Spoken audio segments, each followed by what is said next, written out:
ક્ષત્રિય સમાજનો વિરોધ યથાવત છે।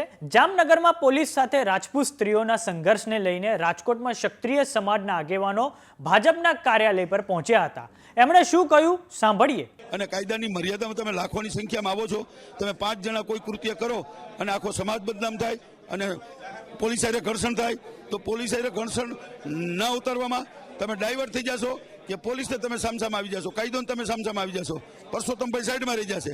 એવા અમે બધાને સંદેશો આવ્યા છે, રોહિકા છે, રોકશું, એક પણ બનાવ નહીં બનવા દઈ અને આજ દિન સુધી બનવા દીધોય નથી। સરકારને એવું લાગતું હોય કે આ ટિકિટ ખેંચવાથી આવા આંદોલનને આપણે નમી ગયા, ભવિષ્યમાં આવા આંદોલન બનશે, તો અમે એવું કીધું કે પરસોત્તમભાઈ ખેલદિલીથી પોતાની ટિકિટ પાછી ખેંચી લે, બરાબર છે, અને ખેલદિલી બતાવે પછી એને માફી માંગવાની જરૂર નથી, અમે જાહેર કરી દઈશું, બરાબર છે, કે આ આપણું સુખદ સમાધાન આજે થઈ ગયું। જેના સંદર્ભમાં આજે અમે શહેર પ્રમુખને રજૂઆત કરેલ અને એમને ચીમકી પણ આપેલ।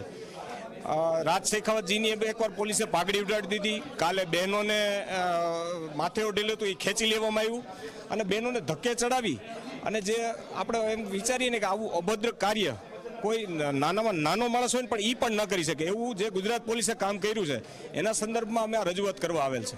રાજપૂત સમાજ 14મી એપ્રિલે પુરુષોત્તમ રૂપાલા ઉમેદવાર તરીકે બદલવામાં આવે એવી માંગણી સાથે વિશાળ સંમેલન યોજવાનું છે। ત્યારે સંકલન સમિતિના રમજુભાઈએ આ વિષય પર શું કહ્યું હતું સાંભળીએ। રાજકોટ ખાતે તારીખ 14/4 રવિવાર સાંજે 5 થી 7 ગુજરાત ક્ષત્રિય અસ્મિતા મહાસંમેલનનું આયોજન કરવાનું છે, એ નક્કી કર્યું છે। અને રાજકોટથી મોરબી રોડ ઉપર રતનપર ગામ પાસે ભવ્ય રામ મંદિર છે, ભવ્ય રામ મંદિરની સામેના ખાલી પ્રાઇવેટ જગ્યામાં આનું આયોજન થવાનું છે અને લાખોની સંખ્યામાં ક્ષત્રિયોના શુભેચ્છક સમાજો એમાં હાજરી આપશે।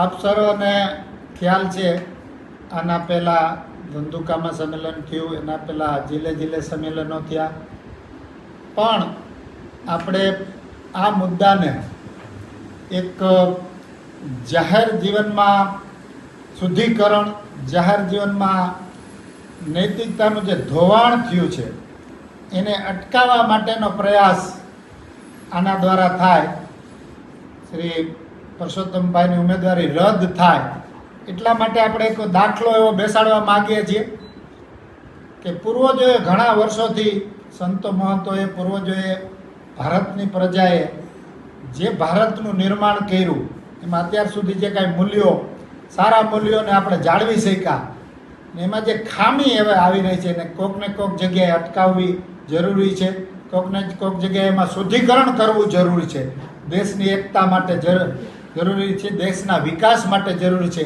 ભારતને વિશ્વગુરુ બનાવવા માટે પણ આ મહત્ત્વનું કદમ છે।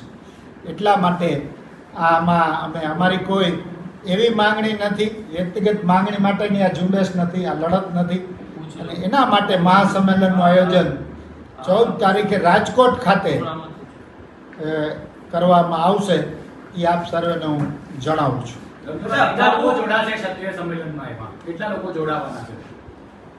ચોક્કસ આંકડો અત્યારે કેવો વહેલો ગણાશે, પણ લાખોની સંખ્યામાં જોડાશે એ વાત નિશ્ચિત છે।